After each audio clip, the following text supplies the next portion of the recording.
신앙생활 바르게 시작하려면 종교와 복음이 먼저 조금 구분이 되어져야 합니다.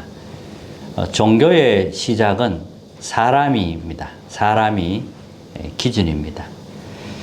주인이 나인 거죠. 그래서 나의 열심이 들어가고 또 나의 의가 들어가게 됩니다. 종교의 특징은 내가 주인이기 때문에 해방이 안 됩니다. 해방이 되어져야 되는데. 그래서 근본 운명에서 벗어나지 못합니다. 이게 종교의 특징입니다. 그리고 또 복음의 시작은 성삼위 하나님입니다. 우리가 그리스도를 믿음으로 하나님을 만나게 되고 하나님을 알아가게 됩니다. 성삼위 하나님이 나의 주인이고 나의 망대입니다. 그리고 이게 복음이죠. 그리고 깊은 하나님과 소통이 될 때 치유가 일어나게 됩니다. 복음은 근원을 치유하는 겁니다. 복음은 근원적인 힘을 얻는 것이고요. 근원적인 배경을 누리는 것이 복음입니다. 종교와 복음은 완전히 다른 겁니다. 사람이 기준이냐, 성삼위 하나님이 기준이냐 따라서 완전히 갈라지게 됩니다. 그래서 이 구분이 되어져야 되겠죠. 이게 종교구나, 이게 복음이구나. 지금까지 종교생활 한 것이 있구나, 종교생활 했구나. 이제 성삼위 하나님이 나의 주인이고 이 복음의 망대를 세워야 되는구나. 이렇게 이제 구분이 되는 거지요. 인간의 문제는 원죄에서 시작되었습니다. 이 원죄가 에덴 동산에서 났습니다. 이 사탄이 하와에게 접근을 해서 너도 하나님처럼 될 수 있다. 이렇게 해서 이제 하나님을 떠나도록 그렇게 유혹을 한 겁니다. 이렇게 해서 이제 원죄가 들어오게 되었습니다. 원죄의 결과는 죄악입니다. 죄악이고 지옥 배경이고 보좌의 배경에서 지옥 배경으로 바뀌는 거지요. 자, 이것 때문에 오는 게 이제 영적인 문제입니다. 자, 영적인 문제는 이해 안 되는 문제죠. 우리가 상식적으로 이해가 안 되는 게 바로 영적인 문제입니다. 그리고 마음의 병, 또 정신의 병, 이게 이제 찾아오게 됩니다. 이 정신이 아픈 사람이 요즘 많이 늘어나고 있습니다. 뇌의 병이기도 합니다. 특히 상처 이런 거죠. 그 다음에 불안, 말할 수 없는 이런 고통이 찾아오게 됩니다. 그리고 또 어슬로 안 되는 불치병 찾아오기도 합니다. 이게 다 이 원죄의 결과인 겁니다. 그래서 영적인 문제 앞으로 계속 이제 늘어나겠죠. 정신의 문제 이게 계속 늘어나게 됩니다. 신앙생활에서 가장 중요한 것은 복음을 정확하게 이해하는 겁니다. 복음이 이해되어져야 되고 그러면 이제 망대를 바꾸게 됩니다. 하나님의 망대가 내 안에 세워져야 됩니다. 하나님 망대가 세워져야 되기 때문에 우리 자신이 이제 부정이 되어져야 되겠죠. 자기 자신을 부인하고 자기 십자가를 지고 따라오라. 예수님 이렇게 말씀하신 겁니다. 그 말은 이제 하나님 망대를 세워야 되니까요. 그렇게 되는 겁니다. 흑암의 망대가 아직도 우리 속에 있습니다. 있기 때문에 하나님 망대로 바꿔야 됩니다. 이 복음과 반대로 가는 게 이 흑암의 망대입니다. 우리는 빛의 자녀입니다. 그래서 하나님 망대를 계속 세워나가야 됩니다. 현장은 병들었습니다. 완전히 지금 병들어 있습니다. 마음의 병이 가장 많습니다. 우울증, 정신의 병, 정신이 아픈 사람이 너무 많습니다. 그리고 평안함이 없고 불안한 겁니다. 그게 특징이고요. 내 생각에서 벗어나지를 못합니다.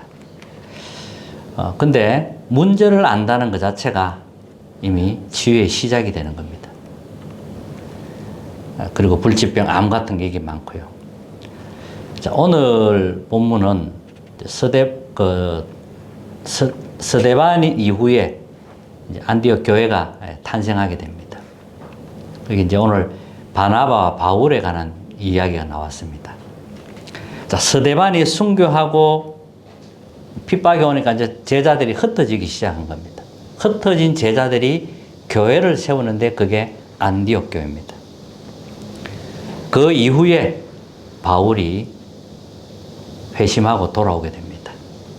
바울은 복음과 교회를 핍박한 사람이었습니다. 그런데 다메섹에서 그리스도를 만나게 됩니다. 하나님이 복음 때문에, 전도와 선교 때문에 이 바울을 꺾은 겁니다. 그리고 회심하고 이제 아나니아를 만나게 되고요. 또 바울은 회심을 하고 예루살렘으로 가지 않고 아라비아로 갔다가 다시 다메섹으로 가게 됩니다. 그 내용이 이제 갈라디아서 1장 17절에 보면 그 기록이 나옵니다. 그렇게 해서 이제 다메섹에서 3년 동안 복음을 전하게 됩니다. 근데 핍박이 막 오니까 이제 다메섹에서 예루살렘으로 가게 되지요. 예루살렘에서도 극심한 핍박이 막 온 겁니다. 주로 유대인들이 핍박을 많이 했어요. 그렇게 해서 이제 고향으로 가게 됩니다. 고향에서 한 10년 정도 보내게 되죠. 다메섹에서 한 3년 정도 보내게 되고, 총 13년인데 약 한 13년, 14년 정도 바울은 자기 고향에서 준비를 한 겁니다. 영적인 힘을 키운 거지요. 그리고 전도와 선교를 준비한 겁니다. 이 바나바가 나중에 바울을 데리러 다소에 가서 데려옵니다. 안디옥 교회에서 이제 바나바와 바울이 함께 사역을 하게 됩니다. 1년 동안 큰 무리를 가르쳤다, 이런 내용이 나오고요. 제자들이 안디옥에서 비로소 그리스도인이라 일컬음을 받았더라, 이렇게 나옵니다. 이제 그러고 나서 이제 사도행 13장에 바울이 선교사로 파송받게 됩니다. 자, 오늘 우리가 이 내용을 보면서 바울처럼 우리도 보좌의 망대가 나의 망대로 바뀌는 그런 일이 일어나야 됩니다. 하나님의 망대를 세워야 됩니다. 영원한 것으로 세워요. 영원한 보좌의 망대가 내 안에 세워져야 됩니다. 하나님은 지금도 말씀을 이루고 계세요. 구원의 역사 이루고 계십니다. 성령의 능력으로 역사하고 계십니다. 하나님 기도 응답하고 계십니다. 이것이 나의 망대가 되어야 되고요. 이 보좌의 축복은 영원한 겁니다. 하나님의 나라. 하나님의 나라는 시공간 초월하는 역사입니다. 시공간을 초월해서 237 나라 5천 종족에게 이 복음의 빛이 비치게 됩니다. 이 보좌의 축복은 영원한 겁니다. 그리고 하나님이 우리 한 사람 개개인에게 전무후무한 응답을 준비하신 겁니다. 그리고 나의 과거, 오늘, 미래를 살리는 3시대의 축복을 주십니다. 자, 이 하나님의 망대가 세워지면 공중 권세를 이기는 힘을 가지게 됩니다. 하나님이 주시는 영적인 힘, 지력, 체력, 경제력, 인력을 하나님이 회복시킵니다. 그리고 미리 보는 CBDIP, 그리고 이방인의 뜰, 아이들 때, 기도의 뜰, 3뜰, 금토일 시대, 묵상 시대, 이게 보좌의 망대입니다. 이 망대가 내 안에 세워져야 됩니다. 그래서 흑암의 망대 무너뜨리는 거죠. 자, 그러면 이제 보좌의 여정, 하나님이 준비한 여정으로 가게 되는 겁니다. 하나님이 준비한 여정을 가는 거지요. 흔들리지 않는 발판을 가지고, 하나님의 절대 그 비밀을 가지고, 확신을 가지고, 흐름을 바꾸는 비밀을 가지고, 평생의 응답을 가지고 보좌의 빛을 비추면서 하나님의 여정을 가게 됩니다. 그리고 보좌의 이정표, 갈보리산 언약, 감람산 언약, 마가다락방 언약, 그리고 안디옥 교회, 아시아, 마게도냐, 로마까지 가는 이 이정표가 있는데 이게 나의 이정표가 되어야 됩니다. 갈보리산 언약에서 로마까지 이것이 나의 이정표가 되게 하옵소서. 이렇게 기도하면 되겠습니다. 자, 그러면 두 번째는 우리도 바울처럼 매일 영적인 힘을 얻어야 됩니다. 매일 영적인 힘을 얻어야 돼. 권원적인 힘이 있어야 되거든요. 권원적인 힘이 있어야 나도 살고 다른 사람도 살리게 됩니다. 성경의 렘넌트들 하나님이 주시는 근원적인 힘이 있었어요. 요셉 같은 경우는 근원적인 힘을 누렸습니다. 노예로 가기도 하고 감옥에 가기도 하고 총리가 되어서 세계복음했습니다. 하나님이 주신 근원적인 힘입니다. 형들을 다 살렸습니다. 노예로 팔아버린 형들을 오히려 살렸습니다. 이거는 이제 근원적인 힘이 있어야 가능한 겁니다. 이스라엘 주변에는 강대국이 많이 있었습니다. 애굽, 블레셋, 아람, 전부 아수르, 이게 바벨론, 강대국이 딱 뺑 둘러 있었습니다. 둘러싸여 있었는데 근원적인 힘이 있으면 강대국이 전부 길이고 문이 됩니다. 근데 이 힘이 없으면 전부 적이 됩니다. 차이가 이렇게 많이 납니다. 그래서 우리는 하나님이 주시는 근원적인 힘이 실제로 있어야 됩니다. 이 근원적인 힘을 누리는 사람이 성경에 나오죠. 렘넌트 7명이 다 근원적인 힘을 누렸습니다. 특히 엘리사 같은 경우는 싸우지 않고 이겼습니다. 적이 쳐들어왔는데 싸우지 않고 오히려 아람 군대를 돌려보냅니다. 근원적인 힘이 있어야 나를 살리고 다른 사람을 살리게 됩니다. 그래서 망대를 세우라는 겁니다. 근원적인 힘이 있으면 싸우지 않아도 됩니다. 경쟁하지 않아도 됩니다. 우리의 원수는 사람이 아닙니다. 우리의 원수는 사탄마귀입니다. 하늘에서 타락한 사탄마귀, 하나님을 대적하는 사탄마귀지 사람은 우리의 원수가 될 수가 없습니다. 그래서 바울은 우리의 씨름은 혈과 육을 상대하는 것이 아니요 그랬습니다. 하늘에 있는 악의 영들과의 싸움이다 그랬습니다. 예수님은 또 이렇게 말씀하셨어요. 너희를 핍박하는 사람이 있으면 오히려 그 사람을 축복하고 기도하라 했습니다. 영적인 힘이 있으면 가능한 겁니다. 그래서 300% 준비되어져야 합니다. 300%. 기도 300%입니다. 복음을 어떻게 누리느냐? 기도로 누리는 겁니다. 하나님과 늘 동행하면서 기도로 누릴 수 있어야 됩니다. 24. 계속 언약 속에서 하는 기도입니다. 망대 속에서 있으면 됩니다. 망대 세우는 기도하면서 24 하면 됩니다. 그러면 25 응답이 옵니다.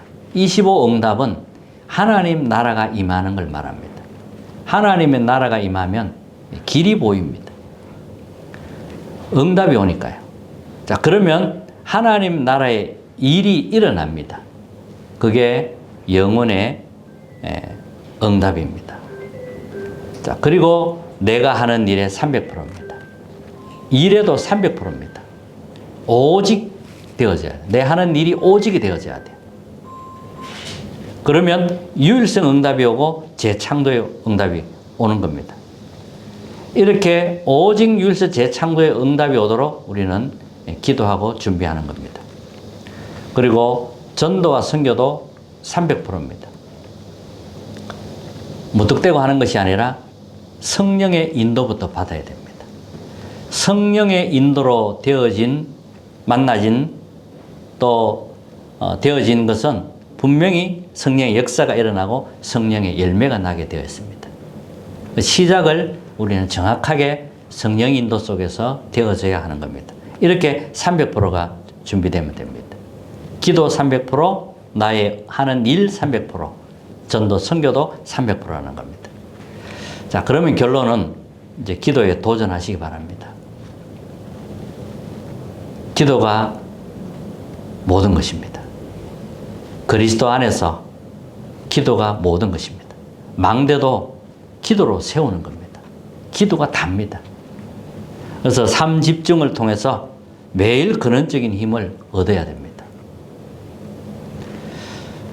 내 것을 내려놔야만 가능합니다. 다 내려놔야 돼요. 자존심도 다 내려놔야 돼요. 불신앙도 내려놓고 기도해야 근원적인 힘을 얻을 수 있습니다. 아침에는 영적인 힘이 생길 만큼 기도 속으로 들어가야 돼요. 일단 힘이 나야 돼요. 힘이 없으면 안 되잖아요. 힘이 나야 됩니다. 그리고 깊은 호흡, 몸을 살리는 기도, 나의 업을 살리는 기도, 이게 아침에 되어져야 됩니다. 그러면 이제 낮에는 확인하는 겁니다. 사람을 만나고 일을 해야 되잖아요. 그 속에서 확인하는 겁니다. 힘이 있어야 돼. 가능하죠. 그리고 밤에는 답을 찾는 기도. 이렇게 계속 하루가 기도 속에서 되어져야 됩니다. 그리고 매 시간마다 5분씩만 기도해라 이렇습니다. 매 시간마다 5분씩 기도, 5분씩 운동, 5분씩 호흡하면서 기도하는 거죠. 이렇게 해서 이제 건강도 회복하고 영적인 힘도 얻는, 이게 매 시간마다 일어날 수 있도록 이렇게 되어져야겠습니다. 매일 영적인 힘을 키우는 여러분 되시기 바랍니다. 힘이 있어야 돼요. 힘이 있어야 다른 사람 살릴 수 있고, 힘이 있어야 우리 자신도 살리는 겁니다. 하나님이 주시는 이 무더운 날씨에 힘을 얻는 근원적인 힘이 회복되는 그런 한 주간 되시기를 주님의 이름으로 축복합니다. 찬송가 303장입니다.